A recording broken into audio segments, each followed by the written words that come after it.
Well, it's 2:15. Do we want to jump Yeah, in? let's rock and roll here. So thank Do you it. everyone joining us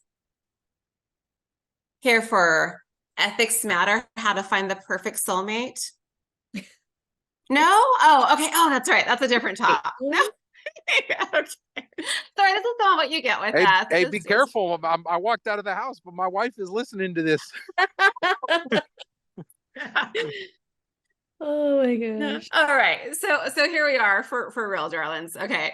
Navigating the social contract of generative AI. And let me just say, like, you brave souls, that title, I think would even just scare me walking into the room. Um, but yeah, you're here. So what we want to do, first of all, is get a cool collective understanding of what in the world are we going to talk about. And Daniel, I'm so sorry. Unless you want to figure out how to navigate this and the doggy, we're going to go into quizzes land and have some fun. So dropping a link in the chat there. Join this quizzes with us. And we're going to go through some shared vocabulary of what we're going to be talking about. But like, you got to click that link and get in for us. Okay, joinmyquiz.com. Yay, we got two. Ooh, macadamia. I love the fruit thingies. The other day I did this and ginger was one of the names, and like no one knew what ginger was. And the hysterical thing though was it happened to occur to one of my redhead students. So like When I hear ginger, like totally, I'm all, wait a second, what? yeah, I notice I'm collecting them. So I don't know what that means about me or them, something. It has to be positive though. That's what I'm going with. All right, we're going to go ahead and start playing. And I've got to mute this sucker. Okay, so you got questions popping up. Let's see, how are we doing?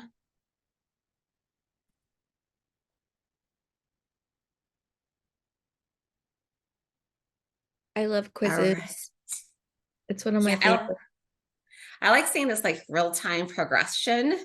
I know what people are thinking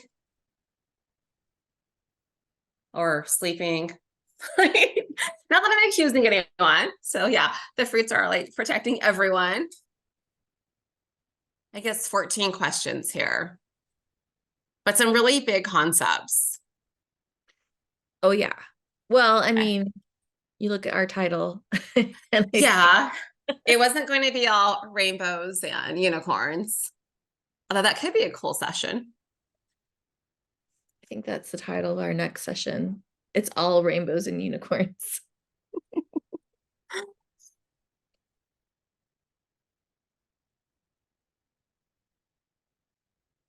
Oh, we got some streak action happening. Now I'm like, did that person cheat? Were they at like your keynote and my last session? That might have given them a leg up here.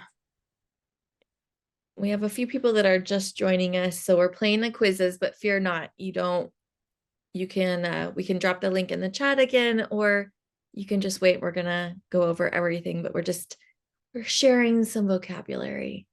Yeah, Laurel, is it easy for you to drop that link in again? It is. Oh, wait, I got it. Oh Didn't no, I realize. have it. Oh, okay. Okay. I was doing it as I was saying it, so There you go. Man, This is people what we keep want to striking see. me. What? I got struck twice already. I'm sorry. I took away most of the mean stuff. I don't like the mean things. I did block it, however you say it. And I was like, always in the lead. So someone knocked me down, like, what? And then I didn't win. So I think that was more my problem. Not that I got knocked down, but that I didn't win because I am that person. So here's your warning if we ever go into game situation.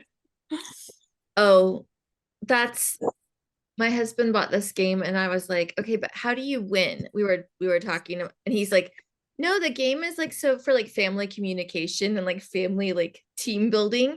He's like, we all win when we play it. And I was like, no, but how do you win the game? Because that's what I want. Oh gosh. What's that dice game? Or yeah, like four people at a table and you have multiple tables. Like Bunko? Yes. Okay. I can't handle bunco because like I can't do anything to win. Like, what is this madness? everything's to chance and means nothing. What? Oh, It's okay. a couple more people coming in. I dropped the link if you want to try to join in the quizzes, but we've been playing for a minute, so you're welcome to just listen to our banter.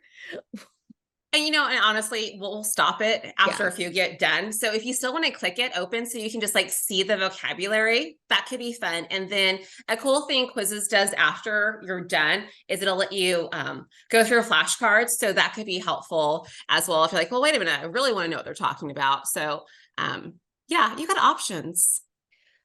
I know I posted it on social media, but I tried Quizzes AI where I uploaded my deck to Quizzes, Ooh. my slide deck, so I could see what kind of questions it would generate. Just for kicks, really. I mean, I was like, we'll see.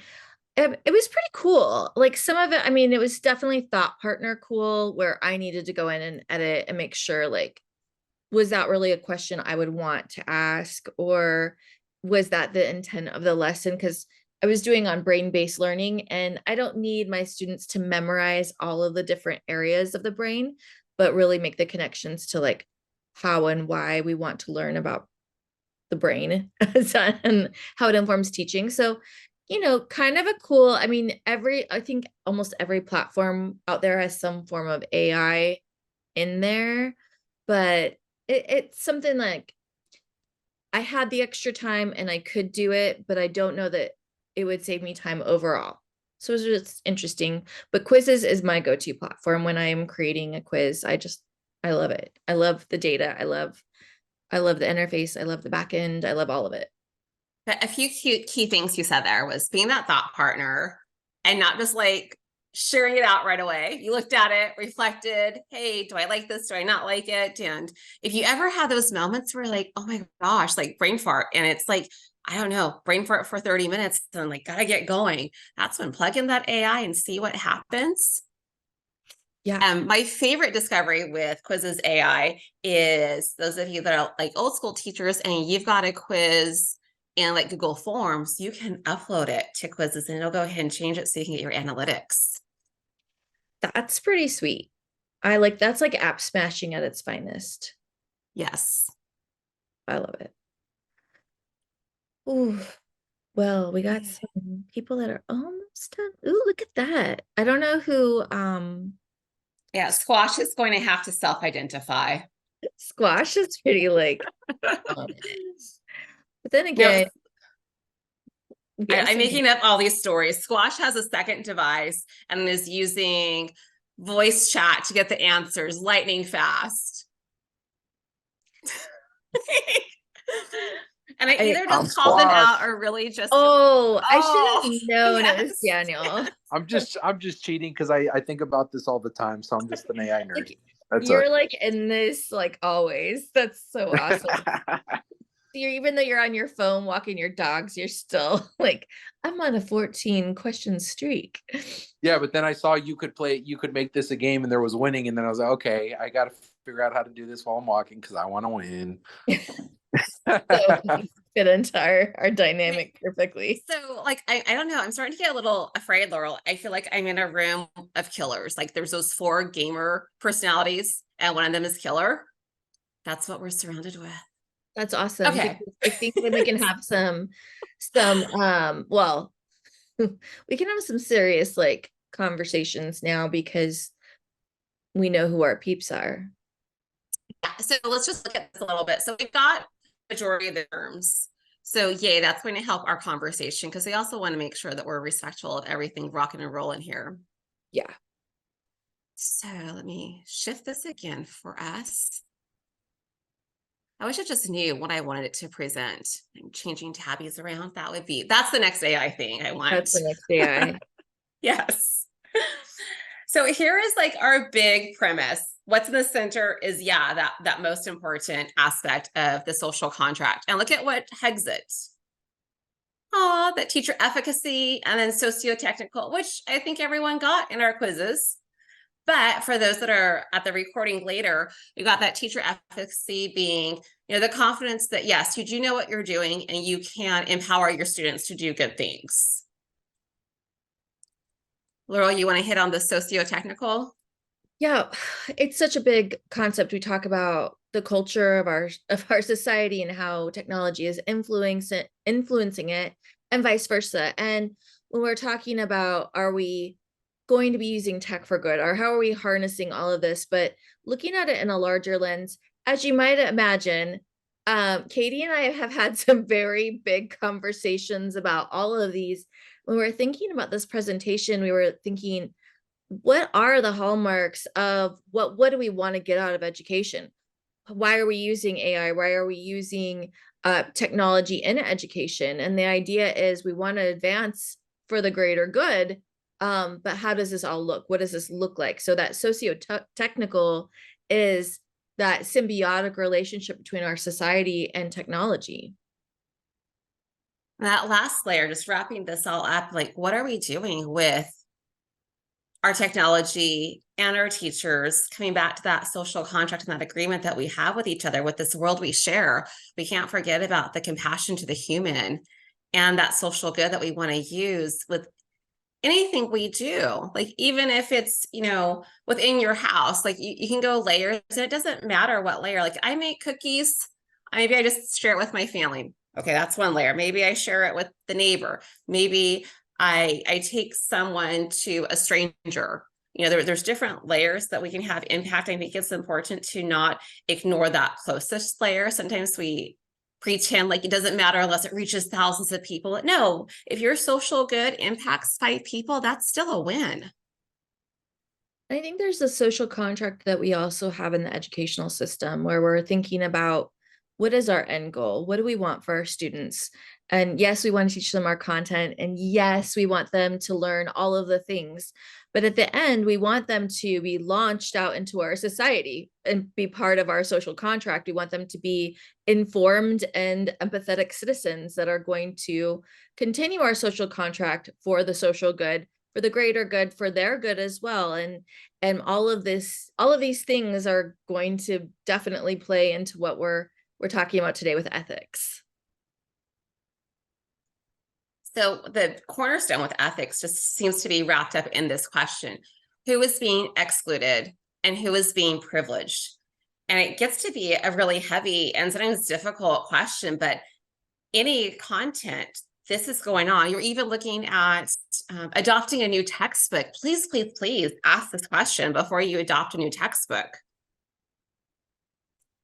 I think with this question too, because there's this proliferation of idea of marginalization, right? Where who are we marginalizing and why? Why in textbooks?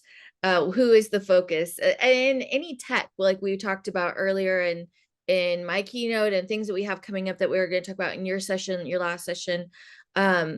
How is this all being played into it? And this is a big question with access, also, not just once you have access to platforms, but who has the access to even get on to a platform.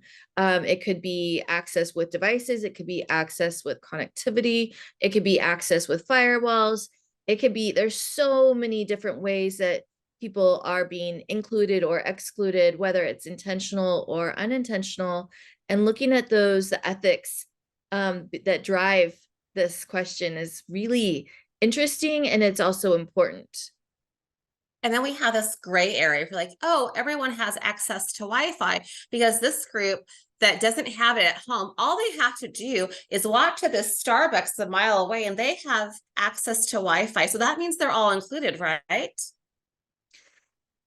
It's interesting that you say that, Katie, because that reminds me of some of those stories on the news where it was kind of glorifying. And I would say, in my opinion, exploiting some of these students that had some serious exclusionary issues where they didn't have Wi-Fi at home, where their hotspot wasn't working. And so they were going to the Starbucks, or they were going down the street to where they could get to the Wi-Fi, getting to the library, walking miles and miles, and they were being showcased on news stories and things like that. And I thought, okay, that you're showing the student persevering. That's wonderful. But what are we doing about this underlying issue? Why is this issue happening?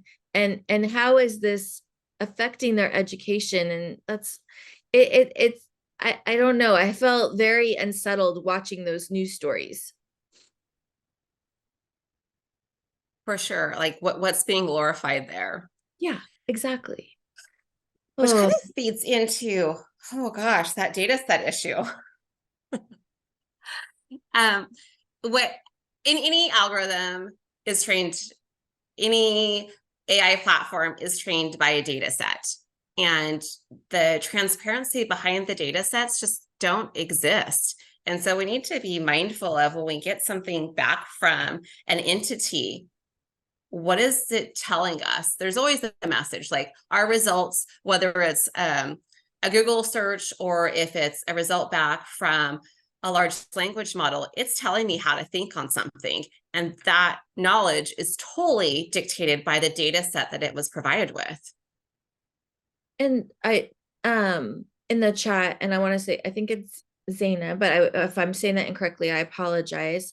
It's, yeah, when we have these ideas that, oh, everybody that has a phone has Wi-Fi, or everybody that has access to, like, here, a data set, you can Google it, just Google it, that's going to give us some type of unadulterated, or that's just opening up this world of which absolutely does open up a world of possibilities.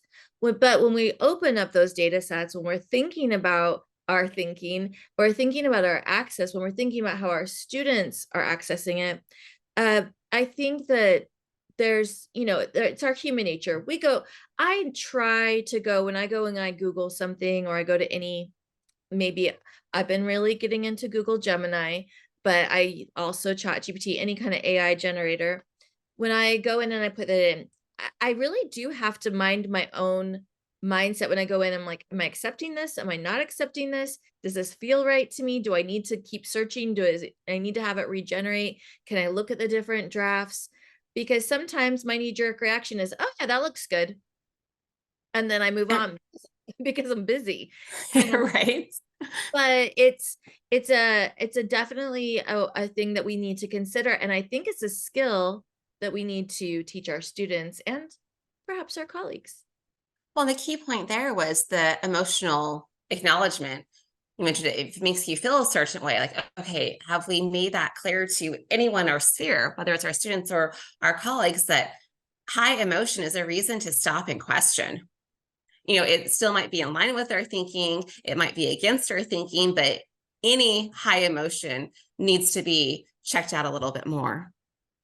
I couldn't agree more. And I get very excited about things, but when I think about something like this, on how our societal norms are either impact, and impact is a really important word, because impact can mean so many different, it doesn't mean it's positive impact, it doesn't mean it's negative impact, it just is impacting. There is some type of, the way that we're getting these outputs back to us, it's either going to confirm or reaffirm, or maybe even challenge some of our societal norms in ways that can be appropriate, but it also can be unsettling. I think if we're thinking about ethics and AI, and how AI, we've talked about this so much, Katie, you and I, but for everybody here joining us, the scraping of the internet to get this generative AI and having it come back to us, how it, just because something is a norm doesn't mean it's right. And it doesn't mean that we're also looking at it through our own societal lens, and our own country, our own place in the world, our own bias in all of these areas. And I mean bias in the most way. Like, I am I live in Southern California. I am a female of a certain age, and I have an educational background. I have, I'm married, I have children. I have all of these lenses that my societal norm is today, and my AI, the AI that I use can confirm that norm, can confirm that bias, or sometimes it can challenge it. And the level of impact, I think, shifts if we're in a language model versus an image model. And just think about that for a moment. So if we're asking for image generation and we ask for like a doctor, and usually they give us a few examples at first, but when you plug in doctor, what does that doctor look like according to AI? And, AI is saying what a doctor should be. Absolutely. And it goes for gender, it goes for skin color, it goes for or skin tone, it goes for eye color, it goes for, all of the things, race, ethnicity, all. We've seen this so much. I know I cited earlier the Bloomberg article, which you and I have dissected quite a bit. And it's very interesting to see how and where our society and what AI perceives. Now, you've mentioned more than once that we blame the AI, but these all of the algorithms and the ethics, there's still people behind this. And I think that that's an important point when we think about how our society is accepting of AI and outputs, and what are we going to challenge as we go forward with AI, especially in the educational setting. This was exactly what we were talking about, right? Yes. Exactly. And if you look at this, it's scary. So what Bloomberg did here is they analyzed, was it thousands of images? Oh, yes. It was a lot. So the color swatches, that's all skin related. So showing that clearly this is how things should be according to AI generation. And like, look at architect and lawyer, those first few ones, it's very, very white heavy. Is that the message that we want our children to have? And then even that second layer, the flip flop of the color spectrum, the damage that does. Well, and this is just, and the Bloomberg article is fascinating. So we highly recommend you take a look at it. Now, the call to action at it, there's some things that definitely, like, someone wrote this so you can see, and it's put out by a certain company so you can see, and all of those things. So our media literacy comes into play there. But digging into this and thinking about when we're asking or we're using AI to generate images in a certain setting, when we're using AI to have our student or asking our students to use AI to generate images, how is this going to look? And how are these authentic conversations we can have with our students ahead of time? And I think that that's a really interesting and important point, though we have the opportunity to talk to our students now about ethics, about these things. We can, and then maybe not with our littles, but we certainly can start to, kids are smart. We can start to have these conversations, I think, at a very young age. In reality, our high school students, they're going to be in jobs where they're curating data sets. They're going to have the responsibility of if this is the output of their data set. And that is going to influence their perception of society and reinforce that, right? Right. And we want to make sure what they're reinforcing is going back to that social contract, looking at the social good, that it's not just that single lens, that it's not exclusionary, because we have this issue of thinking about who's going to benefit. There's always someone that benefits, and that someone, it's usually like it's a group, but who is that, and what's the group that's being harmed? And then even there's still another group that's being left out. Right. Who's included, but who's excluded, and that's an important conversation to be had as well. And Daniel put something interesting. The chat's been great, by the way. Thank you for all of your comments there.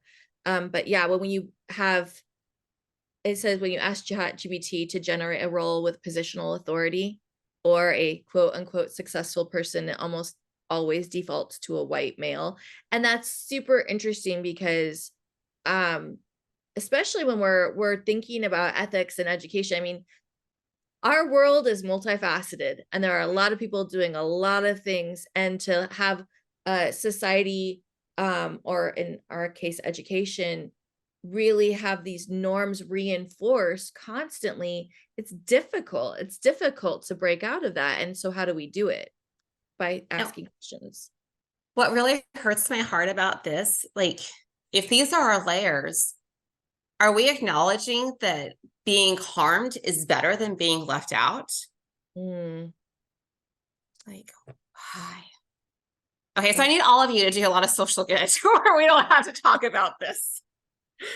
Oh, yes. And we definitely, I mean, we know that there's going to be consequences of this, right? We know that there are some consequences that we can talk, like that's kind of the cool thing about being at the start of a quote unquote revolution, right? At the start of something new where generative AI is new for education, or at least our access for the general public has been increased, a millionfold. But we can have these conversations now and not and be more proactive, be more intentional than just playing catch up later.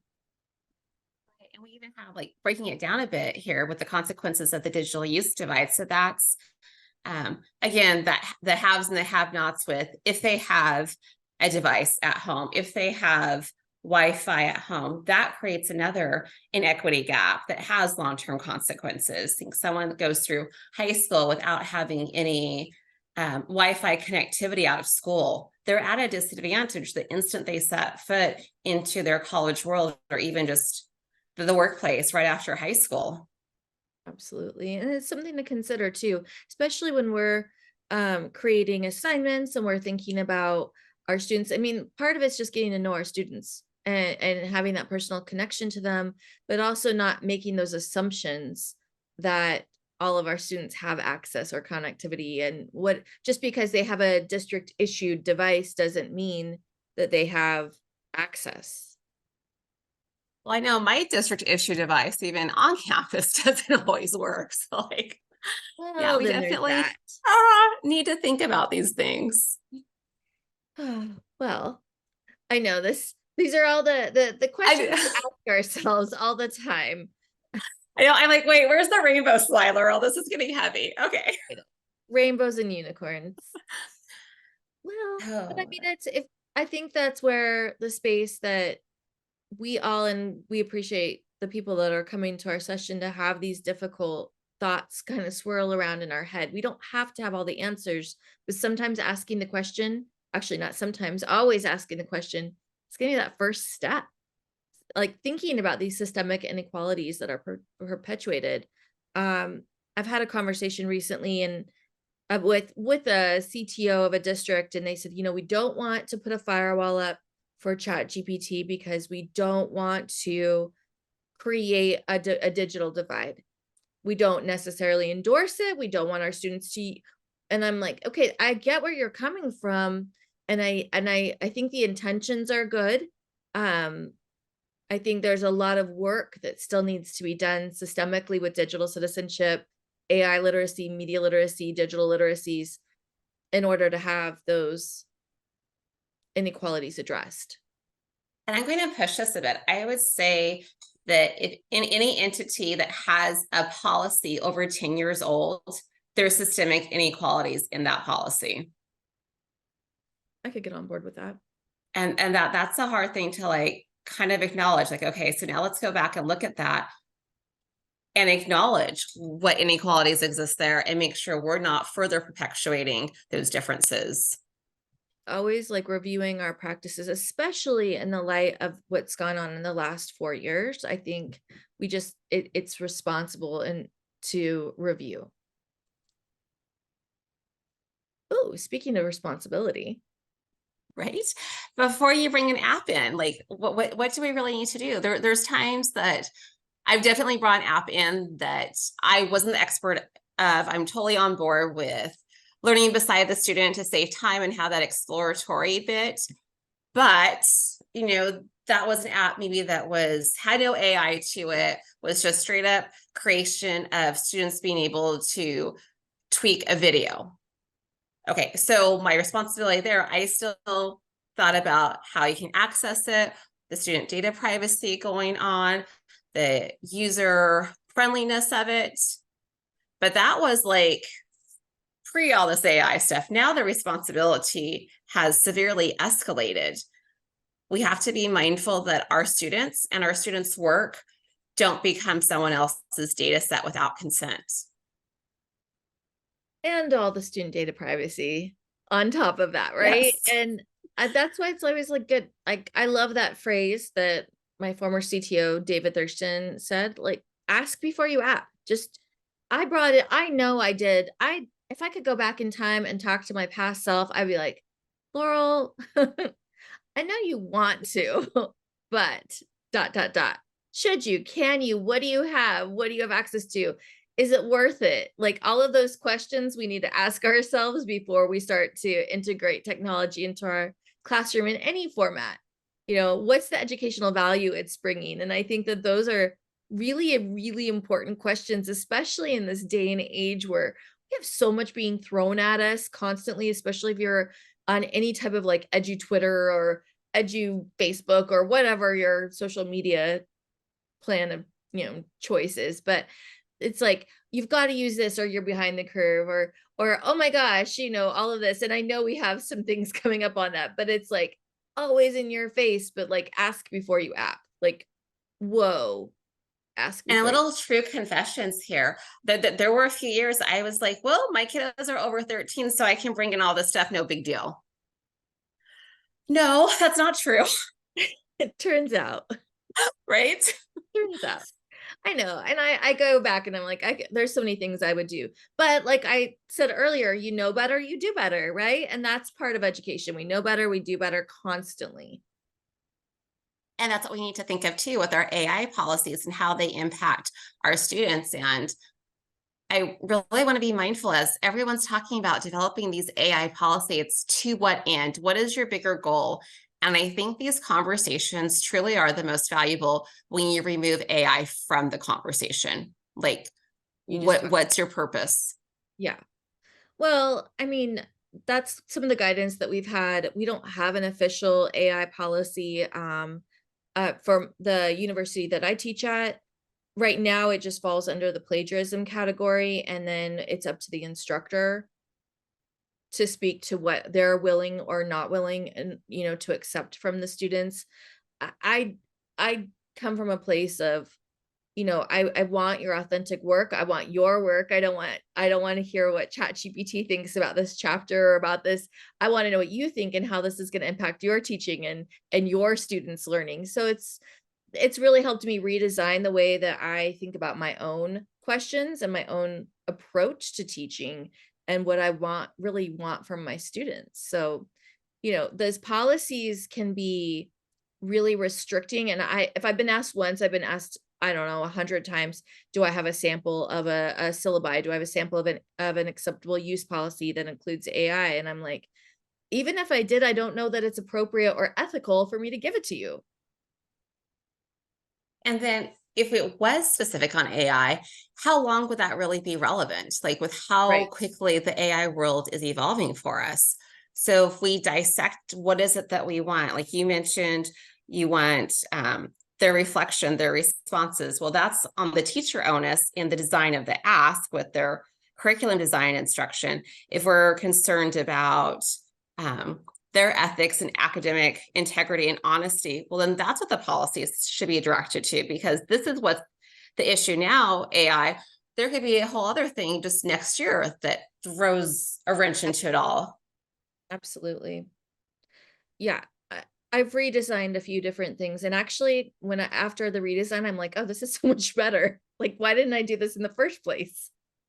So in one way, like if we're looking at that, okay, I don't want AI to be able to pass my class. So we're redesigning our classes now really better, and our students are getting more out of it. And I'm happier with the work I'm seeing from my students. Yeah, 100%. My assignments are so much better. And I also think I redesign my syllabi every semester, but it's forced me to look at the question on the slide, to what end? Like, what is this assignment for? Like, why am I assigning it? How is this really going to help my students become better teachers? Like, to what end? And how am I using this to help my students? And as soon as ChatGPT came out, I showed them. I was like, look, something is brewing. It's going to be big. We need to talk about it and think about, this is going to really impact both our teaching and our learning. But thinking about, like, I don't necessarily want to have a system-wide policy, because I want to have those authentic conversations with my students, and so they can take them into their classrooms with their students. And that's key too. If we have that question with them, we can figure out what they did, their path, or if they even did utilize a large language model to help them in that conversation. It's going to come out a little bit. And I go back to, who is the best AI checker? It's always the teacher. You get to where, like, you know, you're asked a couple samples of writing, you kind of know what they're capable of.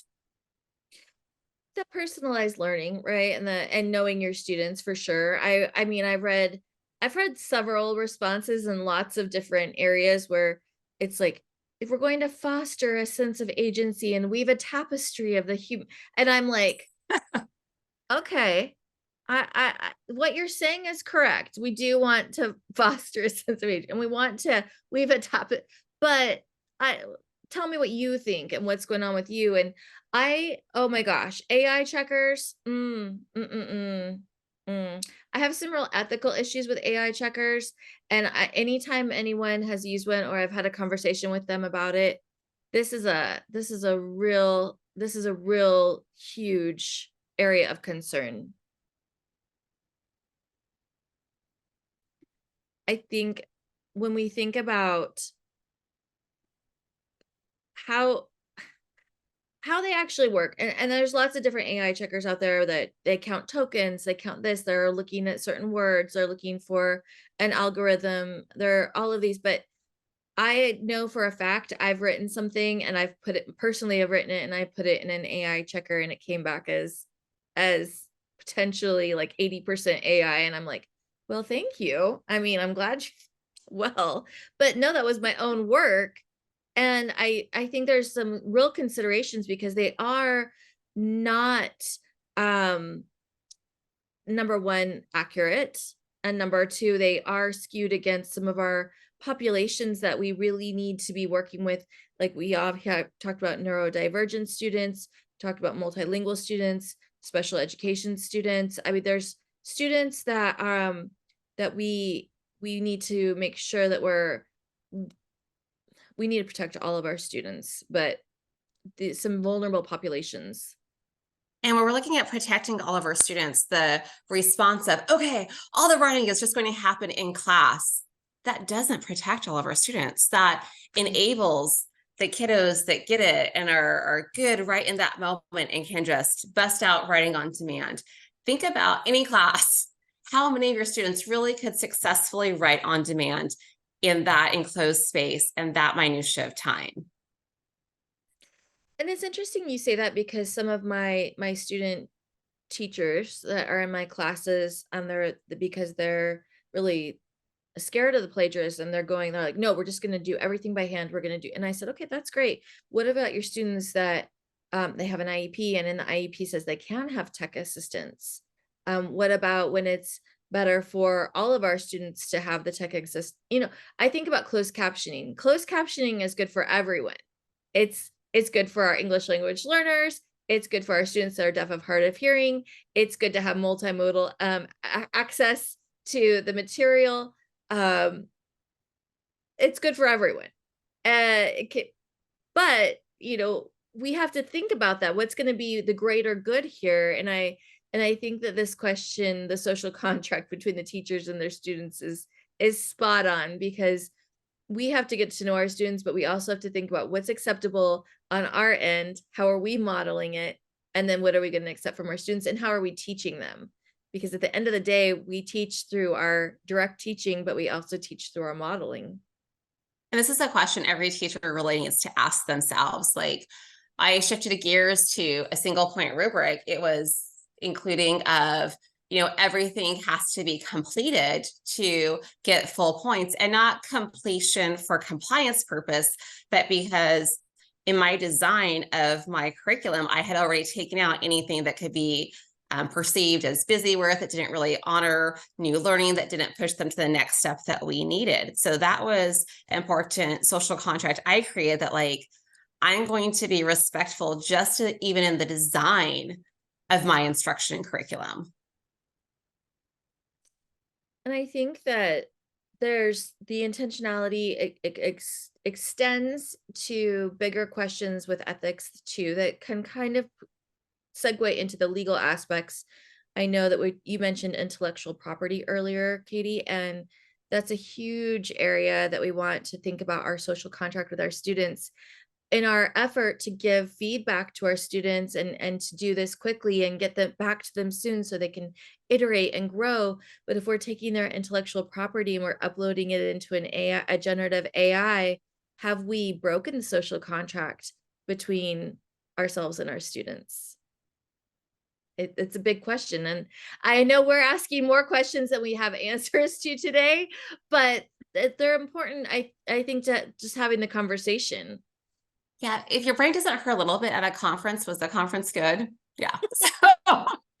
So all these other things to like reflect on with that. If you have AI do the grading, like what are you missing out on? And as a former English teacher, I am so aware of like, again, having 200 essays a week to grade. It's not fun, but I figured out methods around it to lighten my personal workload, but still have that practice on the student, because these other things are so critical. If the students know that AI is just going to grade it and do this like generic automated response, like it's really not helpful. And a lot of us in this room, we've been teaching for a while, so we've had moments where we put something to the state or whatever, and the feedback you got was generic. I don't like that at all. Like, no, be specific for me. Like, and that's what our students want as well. It means so much. This actually happened a couple days ago. My son got one of his college acceptances back. We were super excited. He got the letter. We're like, oh, he had balloons and confetti and all of the things. And at the bottom of his acceptance letter, it said, P.S. We really liked the way you wrote about snowboarding and your brother, because that was part of his like personal essay. My son, who is a senior in high school, who does not get excited about much when it comes to education, that meant so much to him. He's like, Mom, somebody actually read my essay. They actually they actually read it. And just the fact that that was on there, and that's such a silly little thing. And that was just this little postscript, like, hey, we really enjoyed reading that about, and his grin was huge. Didn't say it was a great essay, didn't say anything about it, but he felt like he was seen. And I think that that's the part with grading, that our students need to feel that their teachers are seeing them, and that it's not just AI. AI can get some great feedback. And I use sentence stems with grading. I've done single point rubrics. I've done all of the things, but at the end of the day, the students need to know that it's their teacher that's grading their work. And they'll call you out on it. Like, well, what did you like about my essay? Well, did you read blah, blah, blah in my essay? Well, now do you understand why, yada, yada. So there is that bit too, going to the social contract, that if they're giving you stuff, it's information about them and they value you, even though there might be days where it doesn't seem like they value you because the shenanigans, but they really do. And they want to know what you think about their work. I agree. And I think that goes into, so what is it that we want to get ethically using AI and ed tech in the classroom? Like, what is our end goal? How are we defining that goal? And that's a bigger systemic question that I think when we think about, sometimes we get into that hamster wheel cycle of, oh, all of this is happening and we have to do it right now. And it's like, whoa. Let's put a pin in that. Let's get back to our heart. Let's get back to our ethical base. What is our purpose? What's our goal for education? And how is this going to support student learning? How is this doing what's best for kids? And if it is what's doing what's best for kids, then let's talk about it.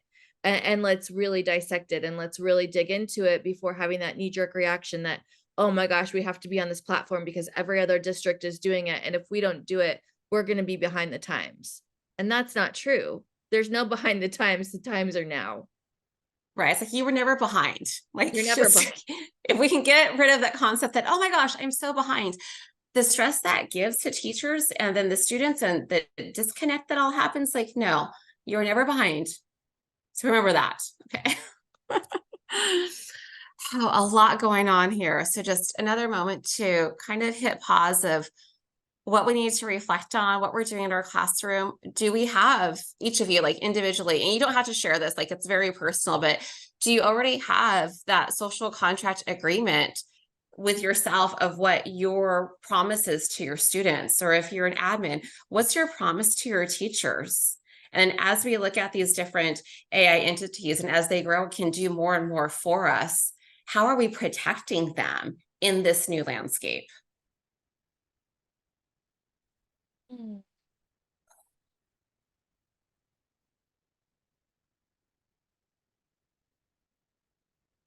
I love And that. every All of that. Like my all, brain is like spinning. I'm like, yeah, all of those things, all the things. all the And things. being mindful of the next new shiny bull that's going to fix everything. I remember when Turnitin first came out with their AI checker, like everyone was jumping on that bandwagon because everyone just was. And doubly because, oh my goodness, there was research that said how wonderful it was. Well, you know where the research came from? The research came from Turnitin. So Turnitin produced stuff saying how awesome they were. And now I think they finally took away their AI checker. The tech washing is real, and this idea, this is going to solve all your problems. We were talking about it the other day, but I keep getting ads because I think I said something out loud, so the bots on my phone are like, she said this, so let's give her 7 million ads. But it was all about AI, and they're going to be your personal assistant organizer, and you're going to have all of this time at the end of the day because you're going to be so productive. Yes, okay, I would love to have AI come in and like fix my schedule so I can do all the things with all the people all the time, but that's not realistic. And actually, when I think about it, there is no one program. I have 5 different Google accounts. And you know what I ended up going to? And I know this is like, I'm like, I have a paper calendar now. Like I have to. In order, because there is no one thing that's going to solve my problem. And the my problem isn't even a problem. My problem's a good problem. I'm happy that I'm busy, and that I have the schedule that I have, and I get to teach the classes that I get to teach, and I get to go to the classrooms that I get to go to. But the tech washing, that there's this one AI is going to solve all your problems. AI is going to do this, AI is going to do that. Ed tech's going to do this, ed tech's going to do that. Um, I think it's packaged in a way, but at the end of the day, they're a company. They're selling us something. And sometimes the company really doesn't even care about you as someone that is ADHD. I get all of these things about apps and this AI thing that's going to like magically fix all the issues that ADHDers have. And I have looked at a couple of them because, oh my goodness, the tech washing is real. And I started to believe it. And I looked at like, oh my goodness, this doesn't help me. And there's not even people that are neurodiverse behind the scenes developing that. So at first I let my emotions get to me, like, oh yes, please click that button, help me fix all the things. And then I like checked my feelings. Okay, who's behind this? What's really going on? Oh yeah, never mind. And I think those considerations are things that we can work with our students on too. Like you said, like that social emotional part, like the emotions get high because we're, as teachers, or people that are in education, whether you're a teacher or administrator, we know that ed tech has opened up spaces that are so valuable to our students. I remember like taking my students on a virtual field trip through Nearpod. I had these ancient like iPads, but Nearpod field trips work really, really well on iPads.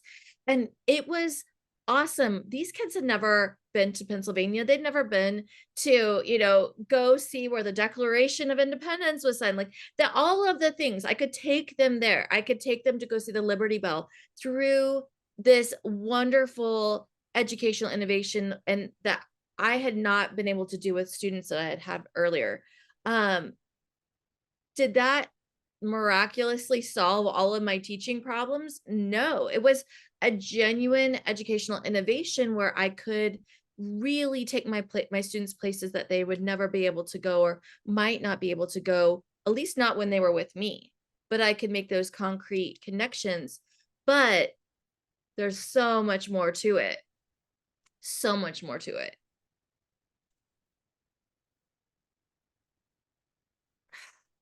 I love this. This is like, okay. Like all this stuff in my head, like, wait a minute, it's all heavy. Yeah, it It's all is. heavy.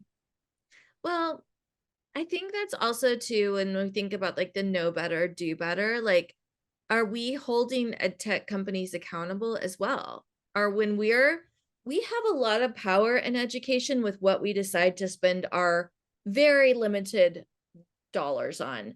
And I think when we think about accountability and digital denial and all of these things, are we gonna like, we're not doing any of this, we're gonna go paper pencil, or we're just gonna like stick our head in the sand and just hope for the best? Or are we going to really dig in here and we're gonna hold companies accountable, we're gonna hold ourselves accountable?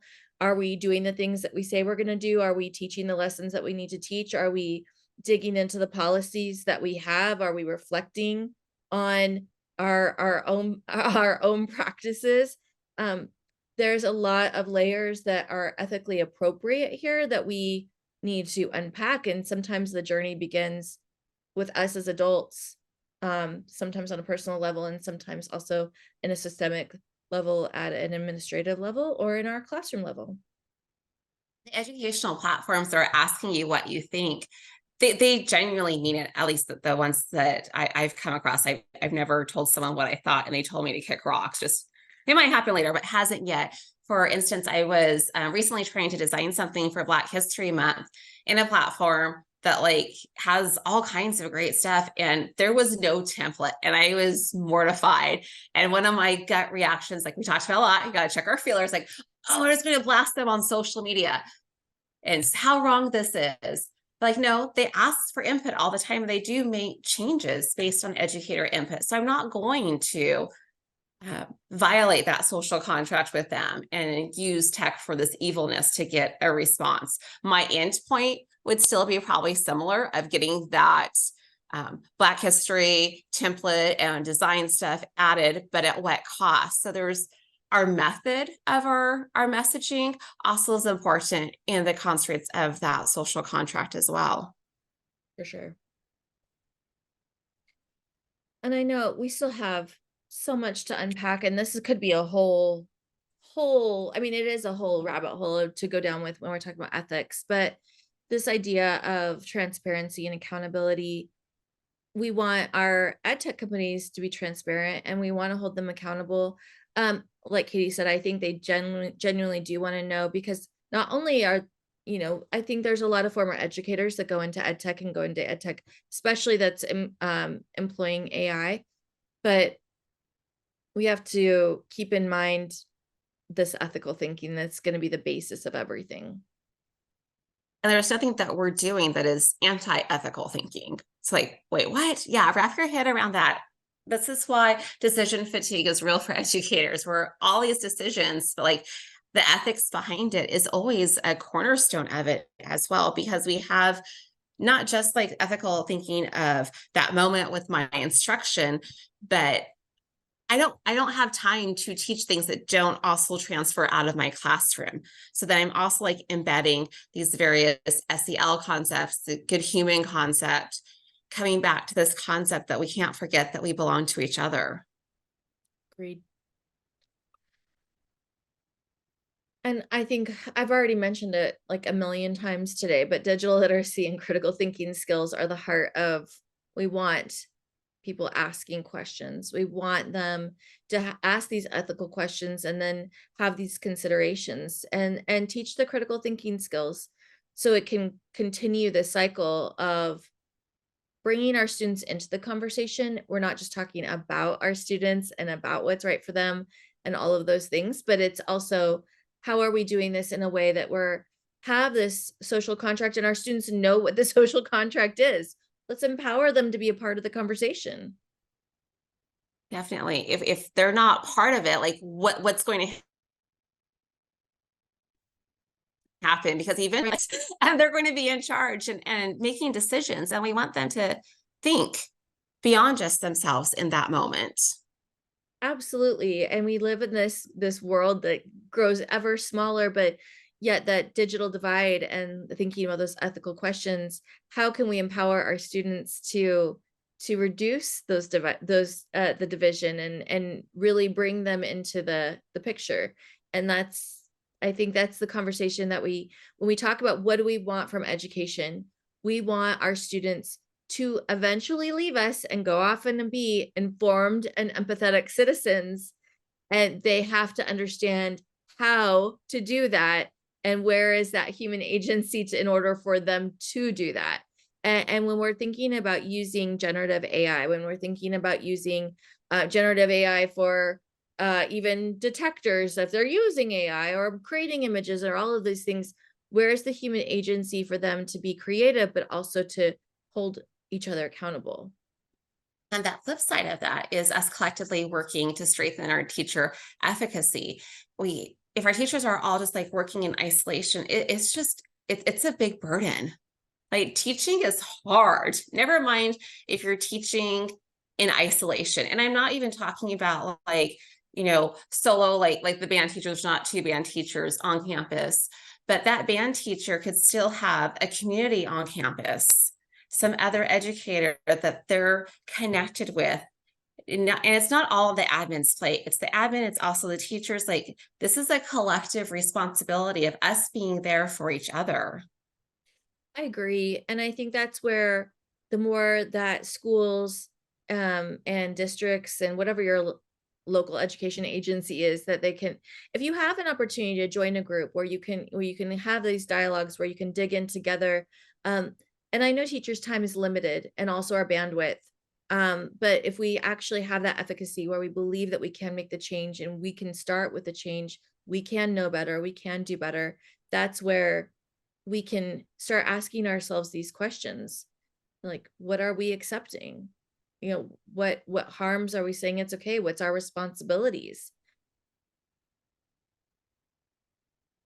All to come back to, oh my goodness, All to that circle back. social, yeah, all of it just comes together. And look at how the circles go here. We've got the social contract we keep coming back to, and the layers of it. It's even, in a way, a social contract with ourselves is probably that first layer. Like, you really need to conversate with yourself and know, what is your compass, because that's going to guide everything else. And then what's your social contract to your fellow educator, to the student, to even like, and I don't want us to just think that we're only educators. So even thinking about your social contract with your friends and your family, because this all really plays in together.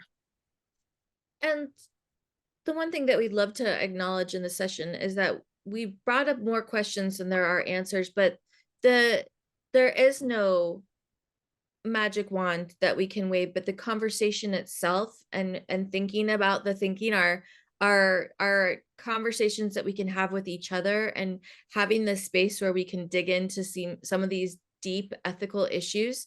We appreciate you being a part of that and thinking about this. You can take this back and have this baseline as for you as you're going forward with AI and ed tech in your own classrooms, in your own districts, and whatever role that you're in. So Now what we got to jump to questions. Like, I knew we were worried about this, but we're coming to the end, right? we're coming to the very end. We have like 2 minutes. But yeah, we are serious about this, the lifetime support bit. We're not like exploding or whatever. You can always reach out to us. A lot of things to unpack in here, so greater conversations to have in whatever capacity you want. If it's online with the socials, email, we can do it. Absolutely. And we really do want to continue these conversations and be your thought partners in how we can do this, because we know that there's a lot. And earlier today I talked about the legal aspect. Last session Katie talked about algorithms and different platforms, but keeping in mind, the old like saying, like, how do you eat an elephant? It's like one bite at a time. It's how do you tackle these questions, and how do you tackle ethics and AI? It's literally like one question, one conversation at a time, keeping it going, keeping the thoughts happening, and supporting each other, and knowing that things change rapidly, but our ethics and our heart the way that we want to approach teaching and learning, doing what's best for our kids, and really digging into these questions so we can know better and do better, that doesn't change. So thank you for being here with us. We know you had a lot of sessions to choose from, and we appreciate you being here. Yeah, thank you so much. Heavy topic, and you stood Heavy with us. topic. So like double win there. Yay, heavy topic, but lots to consider.